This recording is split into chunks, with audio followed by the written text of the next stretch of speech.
This is the revised BMW M340i, and it's a little bit like Wiener Schnitzel because it's packed full of baby BMW beef, being the M340i and not the full beefy M version. Plus, it's got a crispy crust on the outside, look.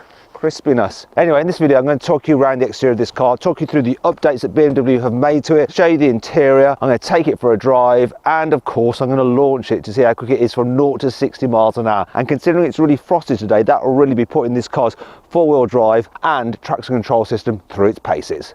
Because I'm Matt Watson and you're watching Car Cold Wow. Shivery. Buy, sell, Car Wow. Let's start this video by talking about the engine on the M340i, not because it's the most important point of this car, although it is, it's because my hands are freezing and I need to warm them. So, it's a 3-litre straight 6 turbo that puts out 374 horsepower and 500 newton meters of torque, and it drives all four wheels via an 8-speed automatic gearbox. Oh, let's just stay talking about the engine. It says M Performance here, we've got BMW bits here, that's where you put your oil in, and it's got the BMW logo here. This is actually just a cover, which is really good actually, because it gives you a nice flat surface to warm your hands on. I wonder if I can just get on it. Oh, I've warmed my entire body. It's too cold. BMW says this car do 0 to 60 in 4.4 seconds, but what's the reality? I'm going to find out with my specialist timing gear here. I can't believe how well that hooked up considering the conditions. That is insane. It's cold, slippery on the road, the tyres are cold as well. 0 to 60, 3.81 seconds. That's crazy! Excuse my French. The M340i gets upgraded brakes over what you can get on the normal 3 Series. So you have 348mm discs up front, gripped by 4 piston calipers, and at the back you've got 345mm discs gripped by a single piston caliper. But how strong are they? I'm going to do a brake test from 60 miles an hour. Let's see how long it takes to stop. So here we go, full emergency stop. Conditions are bad. How long did it take? 38 meters. It's not great, but I think that's to do with the conditions. I was hoping for about like 35, maybe 36, but slippery under tyre. If that's even a saying. BMW has upgraded this car's chassis over the standard 3 Series, so you get adaptive dampers as standard, different spring rates as well on the suspension, plus the car sits 10mm lower to the ground than the normal 3 Series. There's also stiffer anti-roll bars at the front and the back to stop the car rolling. The Americans call them sway bars actually. I think that's a much better name. Sway, stop you swaying. Yeah. Thanks for joining. Someone off camera just having a little bit of a join in there. Yeah. Thought we were having a chat rather than me just actually talking to you. But hey. There's variable ratio steering, which not only is lighter in tone and then gets a bit heavier as you go quicker, it can also alter the rate of turn of the front wheels depending on how much you turn the wheel. Sounds a bit confusing. It's designed to make the car just feel a little bit more responsive. Finally, you get a limited slip differential on the rear axle, which will send power to the back wheel with the most grip to help corner exiting traction. Do you know what? You don't even get an LSD on a McLaren supercar. Seems weird that you get it on this normal family car, not on one of those. Anyway, let's see what all these upgrades do to how this car drives. I reckon a generation or so ago this could be classed as an M car. It's so good the way it handles. It's good at dealing with the bumps as well. You know, this road is a little bit bumpy and uneven, yet this car is just doing a great job of dealing with that. And the steering is precise. That four-wheel drive system is really good, so most of the power goes to the rear and it only sends power to the front when you need that extra traction. You can really get on the power nice and early. And the engine is just so lovely. Loads of torque, pulls really well from low down. I think it pulls better lower down than the engine in the M3. Absolutely love it.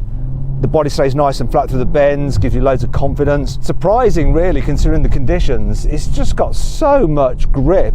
And you can feel it sometimes stepping out on the throttle, but it's easily controllable. All very predictable, all very safe, and all very good fun. Just do a quick U-turn here. So the turning circle is just under 12 meters, which isn't terrible.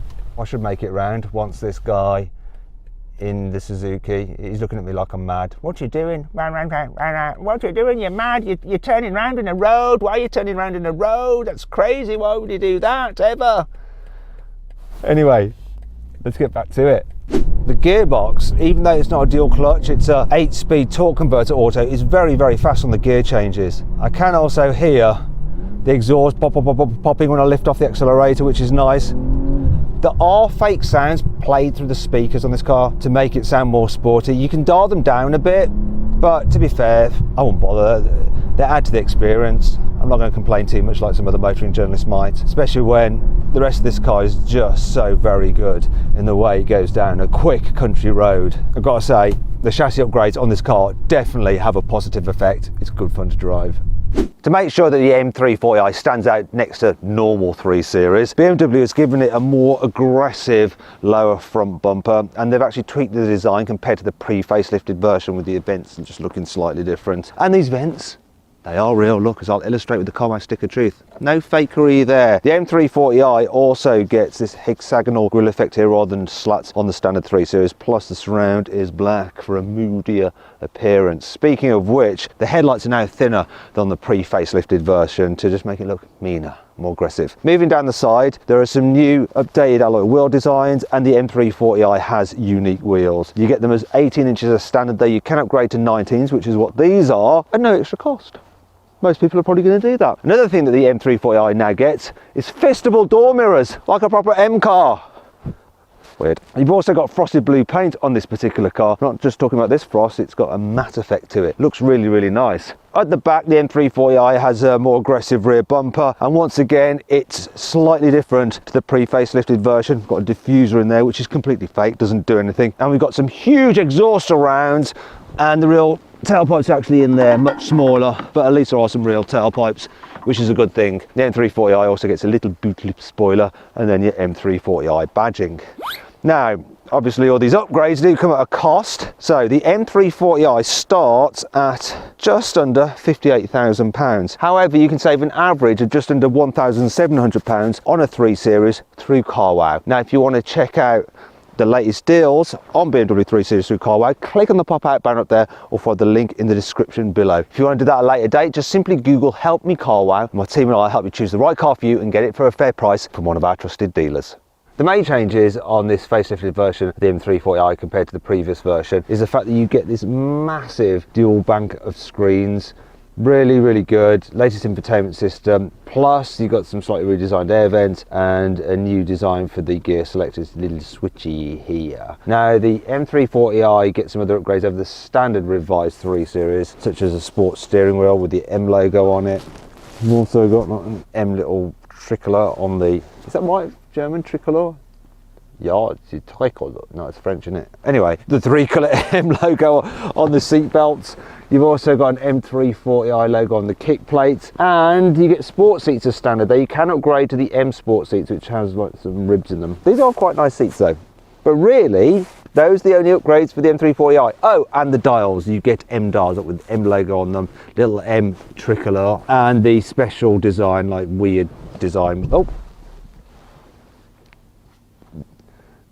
Do you know, I put it into reverse when I was like doing the gear selector without knowing, because I thought it was on the brake anyway. That was interesting.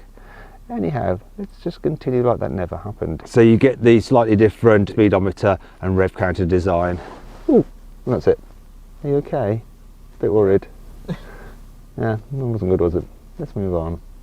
Here in the back of the M340i, just like with the normal 3 Series, there's sufficient space, though you do get some of the sporty accoutrements like you get in the front, such as the sport seats with the contouring and the M3 colour stitching on the seat belts. And that's about all you need to know.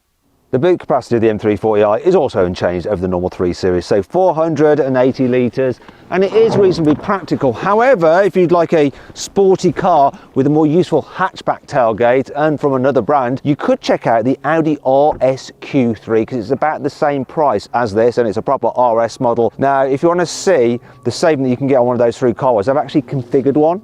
My favourite trim level. Click on the pop-out banner up there, follow the link in the description below to see that car that I've configured through the CarWow configurator, and you can also see the saving. Anyway, that brings me on to 5 annoying things about the BMW M340i. This is the top of the range for the normal 3 Series if you exclude the M3. Yet it doesn't come with lumbar support as standard. This car does have it fitted, but it's an option which costs £265. To make matters worse, if you want adaptive cruise control, which I would do if I bought this car, you have to buy it as part of a technology pack, which costs £3,800. The listed weight of the BMW M340i is 1,725 kilos, which is 55 kilos more than BMW listed for the pre-facelift version. We asked BMW why, in fact this chap did over there. What did they say? Just didn't give a reason. Brilliant. This carbon fibre trim looks nice, but it's very shiny and therefore very reflective. So when you're driving along, you get reflections of what you're driving past just flickering away in there, and it just catches you in your peripheral vision and it distracts you somewhat, which isn't ideal. We all know that Toyota uses the 3-litre straight-six BMW engine from this very car in their Supra, and they've made that car way more fun to drive by fitting it with a manual gearbox. Unfortunately though, you can't get this BMW with a manual gearbox, which is a shame. But I have a solution, right? Put your water bottle there, then you can just pretend, look, that you're changing gears. In fact, there's actually a more precise gear shift than most BMW manuals. With the pre-facelifted version of the BMW M340i, to disengage traction control, you would press this button here once to put it into sport traction modes, and then press and hold it to turn the stability all the way off. But that isn't working now because for some reason BMW have added an extra step. You have to press this button to bring up the traction menu, then use the iDrive to select which mode you want, which if you're driving along quickly or maybe you're on track and you just want to have a particular corner with the stability off, you're going to be faffing around longer than you need to be. However, it's not all bad. Here's 5 cool things about the BMW M340i, and I've got to say, the fact that you can still turn the stability control all the way off if you want to do some drifts is a good thing, and this car, despite being 4-wheel drive, because it's rear drive biased, will actually drift.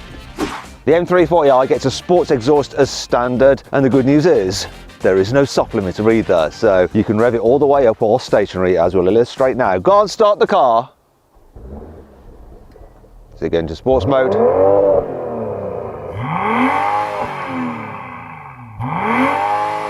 Oh, straight 6 of loveliness. And one thing I've noticed is, look, it won't auto change up. That's really good. Some sporty models will auto change up. This doesn't. As well as the normal Sport and Sport Plus preset modes, you can go into individual and configure it exactly as you want it. The main thing is that it gives you the option to alter the stiffness of the dampers. So in the UK with the bumpy roads, I like to have everything in sport apart from the suspension, which I go into comfort so it just glides over the bumps better.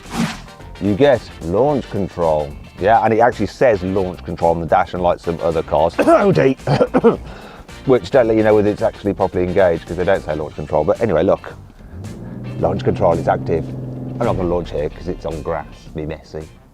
Thing is though, this car needs to be good as a daily driver as well as being fun to drive. So let's see what it's like. I'm going to cruise on the motorway. I'm doing foot miles now in comfort mode, throwing the throttle.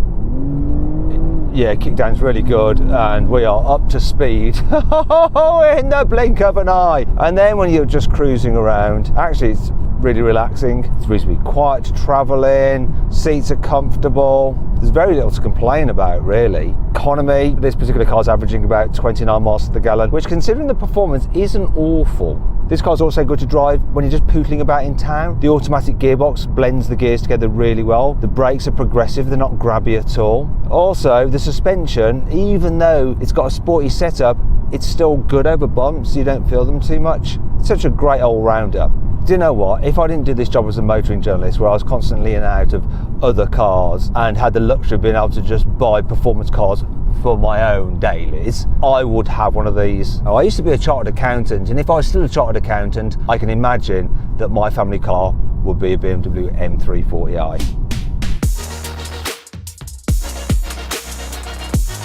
So then what's my final verdict on the new BMW M340i? Should you avoid it? Should you consider it? Should you shortlist it? Or should you just go right ahead and buy it? Well, I reckon you should just go right ahead and buy the BMW M340i. Just like a plate of schnitzel, it's a great all-round choice. Though actually, I'll probably go for the estate version rather than this saloon. But anyway, the same verdict applies. I hope you all enjoyed the video. If you did, give it a like. Let me know if you agree with my verdict in the comments below. If you want to watch more videos, click on those windows there. And if you click on that box there, you can go to CarWow to sell your current car. Just upload some photos, give a brief description, then dealers from all over the country will bid on your car. It's dead easy. Thanks for watching.